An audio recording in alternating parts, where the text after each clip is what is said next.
اسی طرح جنرل پرویز مشرف، اگر تو یہ آرٹیکل 254 اتنا ہی عزیز ہے ہمارے وزیر اعظم کو، تو پھر ہمارے چیف الیکشن کمشنر اس پہ، اور ساتھ ہی جس طرح ماشاءاللہ آج کل پاکستان میں یہ اتفاق رائے پایا جاتا ہے کہ جو کچھ بھی ہیں وہ صرف الیکشن کمشنر صاحب ہی ہیں، چیف الیکشن کمشنر ہی ہیں، تو پھر الیکشن کمشنر صاحب اگر یہ فیصلہ کر لیں کہ وزیر اعظم آئندہ 20 سال تک وزیر اعظم رہیں گے، محسن نقوی صاحب تا حیات جو ہے پنجاب بڑی تعریف کر رہے تھے چیف الیکشن کمشنر صاحب نگران حکومت کی پنجاب کی، وہ کہہ رہے تھے کہ بڑا اچھا پرفارم کر رہی ہے پنجاب کی نگران حکومت. عامر میر صاحب نے پریس بریفنگ میں بتایا یہ. چیف الیکشن کمشنر صاحب نے پتہ نہیں کون سے پیمانے پہ محسن نقوی صاحب کو اور پنجاب کی حکومت کو یہ پروانہ خوشنودی عطا فرما دیا ہے. حبیب صاحب ابھی بریک پہ جانے سے پہلے ہم اسد کیسر صاحب سے گفتگو کر رہے تھے. یہ جو پاکستان تحریک انصاف نے فیصلہ کیا ہے سیاسی قوتوں سے مذاکرات کا، آپ کو کیا لگتا ہے تحریک انصاف کتنی سنجیدہ ہے اور کیا یہ مذاکرات آسان ہوں گے؟ کیونکہ پاکستان تحریک انصاف کا بڑا ہارڈ سٹانس رہا ان سیاسی جماعتوں کے حوالے سے. پاکستان تحریک انصاف کا ظاہر ہے وہ اپنی مرضی کرے گی، لیکن آپ ذرا ماضی کو اٹھا کے دیکھیں اور سیاسی حالات کی روشنی میں مجھے تو یہ مذاکرات ممکن نظر نہیں آتے. اچھا، یعنی آپ دیکھیے نا کہ ایک چھوٹا سا جیسچر ہے، ہم اب اصل بات پتہ نہیں کیا ہے، یہ تو ظاہر ہے جو بھی ہو، لیکن اسد کیسر صاحب اور علی محمد خان صاحب جاتے ہیں مولانا فضل الرحمان کی خوش دامن صاحبہ کی وفات پر تعزیت کرنے، لیکن اس کی تعبیر کیسے ہوتی ہے اور ان کے پیچھے نماز پڑھنے کی تعبیر کیا کی گئی ہے؟ تعبیر یہ کی گئی ہے کہ جناب پوری کی پوری جو تحریک انصاف ہے وہ مولانا فضل الرحمان کے قدم مبارک میں لوٹنے کے لیے تیار ہے. اب جب آپ کے ماحول یہ بن چکا ہو تو پھر اس کا مطلب ہے کہ مذاکرات پاسبل نہیں رہتے، اتنا عدم اعتماد پیدا ہو چکا. اور دوسری بات ہے کہ یہ سب لوگ جو ہیں، خواہ مسلم لیگ نون ہے، مولانا فضل الرحمان مدد اللہ علی ہے، جناب آصف علی زرداری ہیں، MQM ہے، یہ ان سارے لوگوں نے مل کے تحریک انصاف کو کارنر کیا ہے. اور یہ سارے لوگ مل کے چند دن پہلے تک تحریک انصاف کو دہشت گردوں کا ٹولہ اور پتہ نہیں کیا کیا کچھ کہتے رہے ہیں. تو کیا ایسے حالات میں آپ کو مذاکرات کرنے چاہیے؟ میرا خیال ہے کہ پاکستان تحریک انصاف اگر اسد کیسر صاحب چاہیں بھی تو لیکن ان کی اجتماعی دانش کا تقاضا ہوگا کہ شاید وہ مذاکرات کی طرف نہ بڑھیں. تو خود کو حالات کے دھارے پر چھوڑ دیں پھر حبیب صاحب، خود کو حالات کے دھارے پر چھوڑ دیں پھر. دیکھیے حالات، دیکھیے بات یہ ہے کہ یہ جو اگر آپ کو سرویز اور جو عوامی حمایت ہے اگر پلڑے محترمہ مریم نواز صاحبہ کے حساب سے برابر نہ کیے جائیں بلکہ فطری طور پہ جس طرح ترازو کے پلڑے برابر ہوتے ہیں اس طرح ہوں، تو ایک طرف اگر پاکستان تحریک انصاف کو حاصل حمایت ڈال دی جائے اور دوسری طرف ساری جماعتوں کی حمایت کو اکٹھا کر کے پھر اس کے اندر کو 1.5 گنا مزید شامل بھی کر دیا جائے تو پھر بھی عمران خان والی سائیڈ کا پلڑا بھاری ہوگا. تو لہٰذا ایک پریکٹیکلی آپ یہ کہیں جی بظاہر آپ کو لگتا ہے کہ جناب جو پاکستان تحریک انصاف ہے وہ تنہا رہ گئی، بھائی تنہا کیسے رہ گئی ہے؟ وہ عوامی حمایت کو وہ کمانڈ کر رہی ہے، یہ تنہا تو یہ بیچارہ گروہ سیاست کارہ رہ گیا جس نے اس کو نکالا تھا. ٹھیک ہے، ایک بریک ہم یہاں پہ لیں گے ناظرین، اور بریک کے بعد غزہ کی صورتحال پر طارق حبیب صاحب. ویلکم بیک ناظرین. فضا، سمندر اور زمین، غزہ پر ہر سمت سے موت برس رہی ہے. اسرائیل نے غزہ میں زمینی کارروائیاں تیز کرتے ہوئے 24 گھنٹے میں 450 حملے کیے ہیں. جنگ کے 24ویں روز شہداء کی تعداد اب 8000 سے بھی تجاوز کر گئی ہے. شہداء میں 4000 سے زائد بچے اور 2000 سے زائد خواتین بھی شامل ہیں. زخمیوں کی تعداد 20000 سے بڑھ گئی ہے. صہیونی فورسز نے غزہ کے دوسرے بڑے القدس اسپتال کو فوری طور پر خالی کرنے کی دھمکی دی ہے. امریکی نائب صدر کمالا ہیرس نے ایک انٹرویو میں یہ کہا ہے کہ امریکی فوجی دستے غزہ یا اسرائیل بھیجنے کا کوئی ارادہ نہیں ہے. 3 ہفتوں سے جاری خونی جنگ کے باعث غزہ میں خوراک، ایندھن اور ادویات سمیت دیگر ضروریات زندگی کی بندش نے حالات کو مزید سنگین بنا دیا. آج سینٹ کے خصوصی اجلاس میں اسرائیلی جارحیت کے خلاف قرارداد پیش کرتے ہوئے غزہ میں جنگ بندی کا مطالبہ بھی کیا گیا ہے. کیا صورتحال ہے؟ جنگ کی تازہ ترین صورتحال جانتے ہیں لبنان اور اسرائیل کی موجود سنو نیوز کے نمائندہ خصوصی طارق حبیب صاحب سے. طارق حبیب صاحب، غزہ پر اب زمینی کارروائی بھی کی جا رہی ہے، کیا حالات ہیں اس وقت وہاں پر اور خوراک کے حوالے سے کیا صورتحال ہے وہاں پر؟ دیکھیں جی، غزہ کی صورتحال اس وقت بہت خراب ہے. جب ہم بات کر رہے ہیں اس وقت بھی اسرائیلی شیلنگ جاری ہے، اسرائیلی بمباری غزہ پر جاری ہے.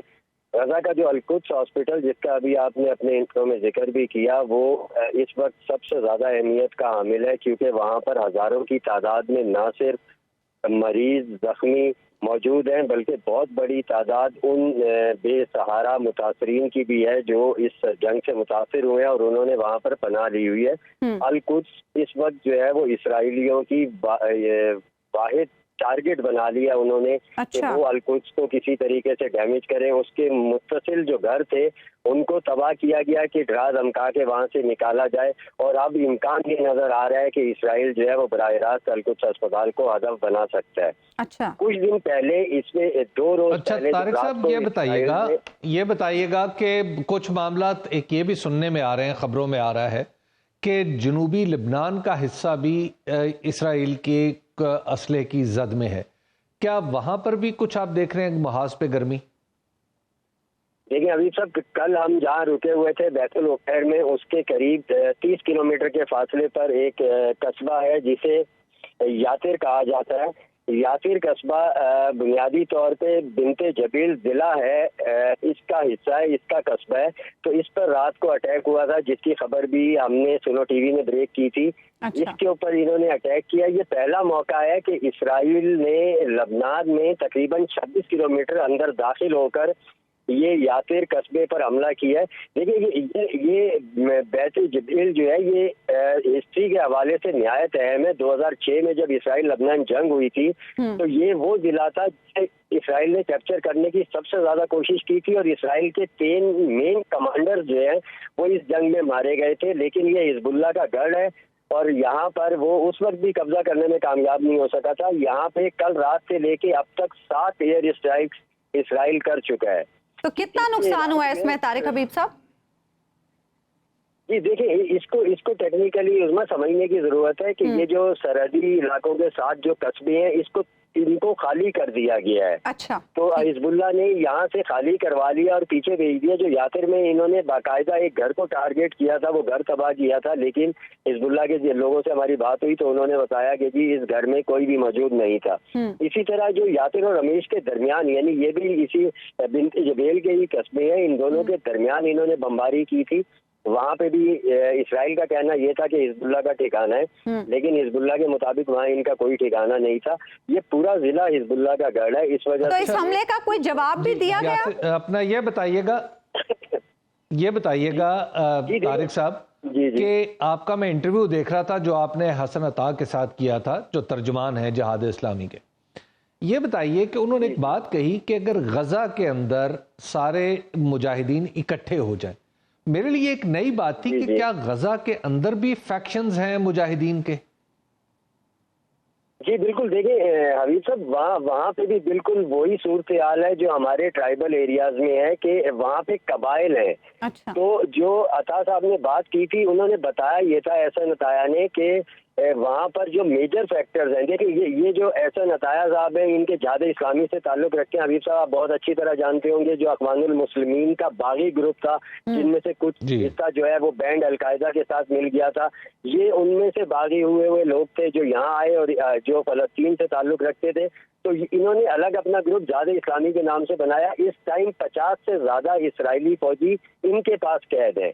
تو یہ حماس کے بعد دوسرا مضبوط ترین گروپ سمجھا جاتا ہے۔ احسن عطیہ صاحب کی بات کا مقصد یہ تھا کہ جو وہاں پر چھوٹے چھوٹے گروپس ہیں جو قبائلی بنیادوں پہ بنے ہوئے ہیں، جو علاقائی بنیادوں پہ غزہ کے اندر جو چھوٹے چھوٹے علاقے ہیں اور قبیلے ہیں، ان کی بنیاد پہ جو گروپس بنے ہوئے ہیں وہ گروپس بھی سارے اب ایک نقطے پہ جمع ہونا شروع ہو گئے ہیں کہ ہم جو ہے وہ اسرائیل کو ریزسٹ کریں گے۔ تو یہی وجہ ہے کہ دیکھیں اسرائیل نے جو 2 روز قبل جو شب خون مارا تھا وہ انتہائی خطرناک تھا۔ اس کو آپ اس طریقے سے سمجھیں کہ 4 پوائنٹ سے اس نے اٹیک کیا تھا، اور شمال اور جنوب کے درمیان حبیب صاحب وہاں ایک علاقہ ہے درہ جس کی چوڑائی بہت کم رہ جاتی ہے۔ تو اسرائیل کا خیال یہ تھا کہ وہ 4 پوائنٹس پہ انگیج کر کے درہ پہ قبضہ کر لے گا اور شمال اور جنوب غزہ کو درمیان سے کاٹ دے گا۔ اب جسٹ امیجن کہ اگر خدا نخواستہ ایسا ہو جاتا